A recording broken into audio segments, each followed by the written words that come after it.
మా ఇంటి చుట్టూ పిట్టగూర్లు అయినాయి. ఒక జత తెచ్చినందుకు ఇగో ఇవి కూడా పెట్టినాయి. ఉరుకుతానే చూడండి ఫ్రెండ్స్.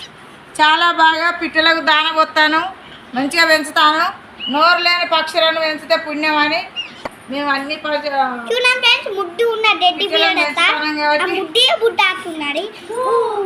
ఎగురుతున్నాయి. సన్నీ నీదేది ఎగురుతుంది. నీది గూట్లో పెట్టుకో మమ్మీ. ఇగో చూడండి ఫ్రెండ్స్ ఎగురుతాయి. చాలా బాగుంది. చాలా బాగా పట్టుకోసన్న. చూడండి ఫ్రెండ్స్ కమల పిల్లల 2 పుట్టడం అయితే జరిగింది. అటే ఇంకా తాగుతాయి. చూస్తున్నారు కదా ఫ్రెండ్స్. చిన్నవి చాలా బాగున్నాయి. కమల పిల్లలు ఆగట్లే. ఇంటి చుట్టూ గూడ్లే పెట్టుకున్నాయి. మళ్ళీ ఇవి గూట్లోనే ఉన్నాయి ఫ్రెండ్స్. ఎగురుతున్నాయి చూడండి. ఆగట్లే. రెక్కలు వచ్చినాయి.